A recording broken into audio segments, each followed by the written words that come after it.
नमस्कार. मी राहुल रमाकांत पिंगळे तुम्हा सगळ्यांचं पुन्हा एकदा स्वागत करतो माझ्या यूट्यूब चॅनलवर आणि अर्थात अभिनयाचा या सिरीजमध्ये, ज्यात आपण अभिनयातले काही बारकावे शिकून घेतोय आणि तुम्ही ते फॉलो करत आहात आणि मला फीडबॅक सुद्धा देत आहात आणि त्याची प्रॅक्टिस सुद्धा करत आहात. आणि सर्वप्रथम तुम्हा सगळ्यांना नवीन वर्षाच्या 2024च्या मनःपूर्वक शुभेच्छा. आणि या वर्षात मी उत्तरोत्तर आणखीन काही काही गोष्टी तुम्हाला शिकवणार आहे, तुमच्याशी शेअर करणार आहे आणि त्यातलाच आजचा हा आपला पहिला भाग आपण समजू शकतो. म्हणजे खास करून नवीन वर्षाची मी भेट तुमच्यासाठी घेऊन आलोय. पुन्हा एकदा काही अभिनयातले बारकावे आज आपण समजून घेणार आहोत. मागच्या भागात आपण पाहिलं की शारीरिक भाषा, बॉडी लँग्वेज किती महत्त्वाची असते आणि त्याच अनुषंगाने एक गोष्ट मला शेअर करावीशी वाटते की बऱ्याच वेळेला बरेचसे अभिनेते त्यांना कळत नाही हातांचं काय करायचं. मग एखादं नाटक चालू असेल, एखादी एकांकिका चालू असेल, कधी त्यांचे डायलॉग नसतील तर त्यांना कळत नाही हाताचं काय, हाताचा वापर कसा करायचा. तर बऱ्याच वेळा ते खिशात हात घालतात किंवा मग हाताची घडी घालून उभे राहतात किंवा मग असे सदा न कदा कमरेवर हात ठेवतात. पण असं नॉर्मली हात सोडून उभंच राहता येत नाही. त्यासाठी आता हातांचा वापर कसा आहे, तर तुम्ही जेव्हा बोलत असाल, जसं आता मी बोलतोय, एखादा संवाद चालू असेल तर हातांचा नक्कीच वापर होतो ऑटोमॅटिकली. पण जेव्हा एखाद्या समोरच्या पात्राचा संवाद सुरू असेल आणि आपल्याला खरंच हातवारे करायची काही गरज नाहीये, तर आपण निव्वळ असे स्तब्ध उभे राहतो. म्हणजे समजा आता मी तुमच्याशी बोलतोय तर मी हातवारे करतोय आणि आता मी असं समजलं की तुम्ही माझ्याशी बोलताय, तर मी शांतपणे उभा आहे, दोन्ही हात सोडून. त्यात काही वावगं दिसत नाही. पण का कोणास ठाऊक बऱ्याच अभिनेत्यांना हे सतत असं जाणवत असतं की हाताचं काय करायचं. आणि हा आत्ताचा प्रॉब्लेम नाही, हा फार पूर्वीपासून चालत आलेला प्रॉब्लेम आहे. प्रॉब्लेम म्हणण्यापेक्षा कळत नाही काय करायचं. म्हणजे मी रेडिओलॉकी असताना बरीचशी आत्मचरित्र वाचले, बऱ्याचसा अभ्यास केलाय. त्यात मला जेव्हा जाणवलं की अशोक कुमार यांचं आत्मचरित्र जेव्हा मी वाचलं, त्याच्यात त्यांनी म्हटलं होतं की त्यांना सुद्धा हाताचा वापर कसा करायचा ते कळत नव्हतं. मग तेव्हा त्यांनी त्याच्यावर सोल्युशन काय काढलं, तर सिगार. आणि म्हणून ते प्रत्येक चित्रपटात सिगारचा वापर करायचे. तुम्ही त्यांचे चित्रपट जेव्हा आता बघाल तेव्हा हे लक्षपूर्वक बघा की बऱ्याच चित्रपटात, बऱ्याच सीनमध्ये त्यांच्या हातात सिगार दिसून. त्याचप्रमाणे प्राणसाहेब, म्हणजे प्राणसाहेबांचं चरित्र सुद्धा मी वाचलं होतं. पण माझ्या नशिबाने मला त्यांना प्रत्यक्ष भेटण्याची संधी मिळाली, त्यांचा इंटरव्ह्यू करण्याची संधी मिळाली.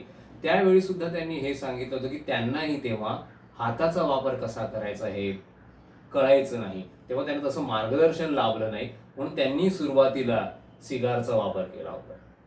पण त्यांच्या भेटीत, प्राणसाहेबांच्या भेटीत मला एक खूप खूप चांगली गोष्ट आणखीन एक शिकायला मिळाली, जेव्हा त्यांनी सांगितलं डोळ्यांचा वापर कसा केला गेला पाहिजे. तुम्ही त्यांचे चित्रपट बघा, प्राणसाहेबांचे जुने, फक्त नजरेने बोलायचे. जरी त्यांचा संवाद नसला, समोरच्या ॲक्टरचा, हिरोचा संवाद असेल, पण त्यांची नजर क्या बात. तर आज मला तुम्हाला हेच सांगायचं की शारीरिक भाषा तर आहेच, पण ॲक्शन सोबत रिॲक्शन सुद्धा महत्त्वाची असते. बऱ्याच वेळा नवोदित अभिनेते अभिनेत्रींना वाटतं अरे आम्हाला डायलॉग नाही आहे, काय नुसतं उभं तर राहायचं. तर काय उभं राहायचं, त्याचा डायलॉग चालू आहे, मी कशाला काय करू. असं नाही. प्रेक्षक प्रत्येकाला बघत असतो, प्रत्येकाच्या चेहऱ्यावरचे रिॲक्शन निहाळत असतो. आणि जेव्हा एखादं पात्र बोलतंय तर त्याच्या अनुषंगाने समोरच्या ॲक्टरला रिॲक्ट करणं फार गरजेचं असतं. आणि कुठलाही ॲक्टर हा चांगला रिॲक्टर असेल तरच तो चांगला ॲक्टर होऊ शकतो. आणि हे खुद्द मी प्राणसाहेबांकडून शिकलोय किंवा त्यांच्याकडून त्यांच्या इंटरव्ह्यूमधून मला समजून घेतलंय मी. त्यामुळे जेव्हा कधी यापुढे तुम्ही एखादी एकांकिका करत असाल, एखादं नाटक करत असाल, एखादी मालिका करत असाल, तर ते करत असताना जर डायलॉग नसतील, संवाद नसतील, तर आपलं रिॲक्शन काय असू शकतात याचा विचार करा. तर रिॲक्शन म्हणजे असं लाऊड रिॲक्ट होणं नाही, सटल, सहज रिॲक्ट होणं. म्हणजे काय माझी रिॲक्शन असू शकते. समजा एखादं पात्र काहीतरी बोलतं, त्याच्यावर मी जे पात्र साकारतोय त्याच्या अनुषंगाने काय रिॲक्शन येऊ शकते त्याचा विचार करा. कारण कुठल्याही अभिनेत्याला किंवा अभिनेत्रीला चांगला अभिनेता आणि अभिनेत्री होण्यासाठी रिॲक्शन देणं खूप महत्त्वाचं असतं. ॲक्टिंग म्हणजे ॲक्शन अँड रिॲक्शन ह्या एकाच नाण्याच्या दोन बाजू आहेत, हे कन्फर्म करा डोक्यात. त्यासोबतच आणखीन एक गोष्ट जी मला नेहमी जाणवत आली आहे ती म्हणजे बऱ्याच नवोदित कलाकारांना जर असं वाटलं की अरे माझी छोटीशी भूमिका आहे, एकच वाक्य आहे, मला काय करू, जाऊ दे माझी करतो आणि बाकीचं चालू दे, राहू दे आपलं चाललंय, असं नसतं. आता माझा स्वतःचा अनुभव आहे, जेव्हा मी पहिली एकांकिका केली होती रुईया महाविद्यालयातून, तर त्याच्यात मला फक्त एकच वाक्य होतं, देवा आमची नावं. ते पण माझ्यासोबत एक आणखीन होतं, म्हणजे आम्ही 3 ब्रह्मदेव होतो, त्यातला प्रमुख ब्रह्मदेव आणि त्याची 2 तोंड अशी भूमिका होती माझी. आणि त्यात आम्हा दोघांना फक्त एकच डायलॉग होता कोरसमध्ये, देवा आमची नावं. कारण ते आमची नावं विसरायची, चुकीची नावं घ्यायची आणि आम्ही म्हणायचो की देवा आमची नावं. पण आम्ही ते वेगवेगळ्या पद्धतीने घ्यायचो. 10 ते 15 वेळा तो असा सिक्वेन्स होता आणि प्रत्येक स्पर्धेमध्ये सर्वोत्कृष्ट विनोदी अभिनेता म्हणून आमच्या ब्रह्मदेवाला बक्षीस मिळालं. अर्थात ते त्याने आम्हा दोघांनाही डेडिकेट केलं. पण एक वाक्य होतं म्हणून मी काय करू, कशाला करू असं मला कधीच जाणवलं नाही. त्यानंतरच्या सुद्धा दुसऱ्या एकांकिकेत मला फक्त एका वाक्याची एंट्री होती. यायचं होतं, प्रमुख पात्राशी एक वाक्य बोलायचं होतं आणि निघून जायचं होतं. पण मी दिवसभर रिहर्सलला थांबायचो, त्याचप्रमाणे ते वाक्य घ्यायचो जसं दिग्दर्शकाने सांगितलेलं. कारण बऱ्याच वेळा काय होतं, आपल्याला असं वाटतं की एक वाक्य काय, माझ्याकडे काय बघणार लोक, असं नाही. एका वाक्यामध्ये तुमची कॅपॅसिटी कळते, दिग्दर्शकाला कळते, परीक्षकांना कळते, प्रेक्षकांना सुद्धा कळते.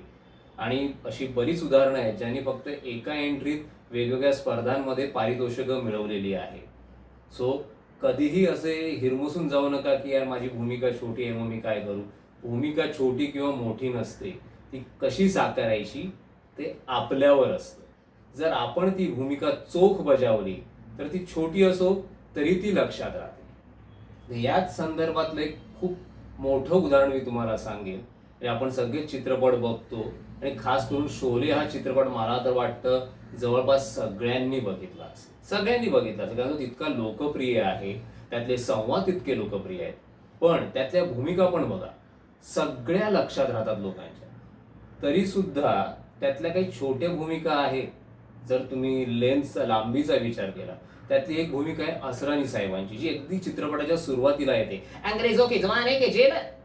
बघा किती वेळाचे छोटेसे 2 सीन आहेत, सिक्वेन्स आहेत ते, पण कायमस्वरूपी ते लोकांच्या लक्षात राहिले.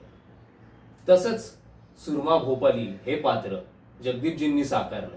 किती छोटी भूमिका आहे ती, ये सुरमा भोपाली, पण त्यांनी ज्या पद्धतीने तो सीन केलाय, चित्रपट कितीही वेळा तुम्ही बघा, ते पात्र आपल्याला शेवटच्या क्षणापर्यंत लक्षात राहतं. त्यासोबत A.K. हंबल साहेबांनी साकारलेली ती बापाची म्हाताऱ्याची व्यक्तिरेखा किती फेमस झाली, अजूनही ते डायलॉग लक्षात येतात प्रत्येकाच्या. तर माझं म्हणणं आहे अशी अशी अशी बरीच उदाहरणं आहेत बऱ्याच चित्रपटांमध्ये. हे तर शोलेचं खूप माझ्या लक्षात राहिलेलं उदाहरण मी तुम्हाला सांगितलं. त्याच्यामुळे कधीही कुठली छोटी भूमिका मिळाली म्हणून मी ती करणार नाही किंवा केली तरी बघू रे मी माझं करतो असं नाही. प्रयत्नपूर्वक करा, त्या छोट्या भूमिकेमधून तुम्हाला मोठी भूमिका साकारायची संधी मिळू शकते, तुमचा आत्मविश्वास वाढू शकतो. आणि मुळात जेव्हा आपण एखादी छोटी भूमिका करत असतो एखाद्या नाटकात म्हणा किंवा एकांकिकेत, तर जेव्हा तुम्ही समोर बसता, मी हल्ली बघितलंय सगळे मोबाईलमध्ये असतात. सगळे आपलं काम झालं, आपली एंट्री झाली, घेतला मोबाईल. अरे पण तो दिग्दर्शक काय बसवतोय, काय सांगतोय त्या बाकीच्या सीन्समध्ये कलाकारांना ते बघा. स्वतःच्या सीनपेक्षा अख्खं नाटक पाठ झालं पाहिजे, अख्खी एकांकिका तुमची तोंडपाठ पाहिजे. याचा माझा स्वतःचा एक अनुभव तुम्हाला सांगतो. तुम्ही म्हणाल की मी स्वतःच कौतुक करतो की काय, पण तसं नाही आहे. मी जेव्हा टूर नाटक करत होतो पुरू सरांसोबत, तेव्हा मी एक छोटासा रोल करत होतो त्या कॉलेजमधल्या मुलांचा. पण पॅडी उशिरा यायचा त्याच्या नोकरीच्या कारणाने, तोपर्यंत मी त्याची भूमिका साकारायचो रिप्लेसमेंट म्हणून.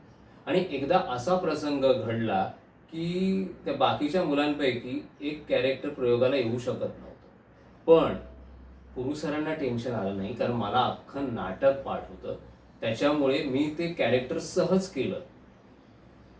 तसंच पॅडीचं जे मुख्य कॅरेक्टर होतं, मुख्य भूमिका होती, अचानक एक दिवस आधी पॅडी बोलला मी अवेलेबल नाही आहे. माझ्या डेट्स ऑलरेडी गेल्या आहेत. प्रयोग कॅन्सल करणं शक्य नव्हतं. पण पुरू सरांना कॉन्फिडन्स होता की राहुलला अख्खं नाटक पाठ आहे, राहुल ती भूमिका साकारणार. आणि अक्षरशः आम्ही प्रयोगाच्या आदल्या 2 तास आधी रिहर्सल केली, जुजबी रिहर्सल केली आणि मी अख्खं ते कंडक्टरचं कॅरेक्टर परफॉर्म केलं. आणि नुसतं परफॉर्म नाही केलं, मी ते चोपलं. कारण मी त्या नाटकात इन्व्हॉल्व होतो. ते पूर्ण नाटक माझं पाठ होतं, फक्त माझा रोलच मी वर्कआउट केला नव्हता. सगळं नाटक, सगळ्या मुवमेंट्स माझ्या डोक्यात फील होत्या आणि पुढे जाऊन त्याचाच मला फायदा झाला ॲज अ डिरेक्टर म्हणून. लक्षात येतंय तुमच्या की तुमच्यापैकी पण काही जण अभिनय तर करत असतील, पण दिग्दर्शनात सुद्धा इंटरेस्ट असेल, तर दिग्दर्शनात इंटरेस्ट जर तुम्ही घेत असाल तर याही गोष्टी तुम्ही फॉलो केल्या पाहिजे. जेव्हा तुम्ही थिएटर शिकता, थिएटर करता, एक अभिनेत्री व्हायचंय, अभिनेता व्हायचंय, तर सगळ्या गोष्टी तुम्ही लक्षपूर्वक बघितल्या पाहिजे. टेक्निकल गोष्टी लक्षपूर्वक बघितल्या पाहिजे. म्युझिक नाटकाचं ऐकलं पाहिजे. लाईट्स कसे केले गेलेत प्रयोगाला ते बघितले पाहिजे. वेशभूषा कशी केली गेली ती बघितली पाहिजे. रंगभूषा करताना मेकअप दादांना विचारलं पाहिजे की तुम्ही काय करताय या माझ्या कॅरेक्टरसाठी. हा अभ्यास असतो आणि हा अभ्यास करत करत आपण प्रगल्भ होत जातो. कशी वाटली नवीन वर्षाची ही भेट? म्हणजे माझं म्हणणं एवढंच आहे की ह्या सगळ्या गोष्टी ज्या मी तुमच्याशी शेअर करतोय त्या मनापासून करा, तर तुम्हाला नक्की त्याचा फायदा होईल. आणि जर तुम्हाला काही वैयक्तिक मार्गदर्शन हवं असेल तर नक्की तुम्ही माझ्याशी संपर्क साधू शकता. कमेंट बॉक्समधून मला अभिप्राय देऊ शकता. मी वैयक्तिक मार्गदर्शन घेतो. माझ्या ॲक्टिंग वर्कशॉपला तुम्ही जॉईन होऊ शकता. सगळं करू शकता. पण अभिनयाच्या बाबतीत पूर्णपणे गंभीर व्हा आणि त्या पद्धतीने सगळी प्रॅक्टिस करा, तर नक्कीच तुम्ही खूप चांगले अभिनेता किंवा अभिनेत्री होऊ शकाल. आता इथेच थांबतो कारण नवीन वर्ष आहे. नवीन वर्षात एवढं बास झालं पहिल्याच भागात. पुढच्या भागात आणखीनही काही बारकावे अभिनयाचे मी घेऊन येईन. पण आता मात्र मला राहुल पिंगला अनुमती द्या. आणि हो, अभिप्राय द्यायला विसरू नका नवीन वर्ष सुरू झालंय म्हणून. काय, भेटूया पुढच्या भागात. नमस्कार.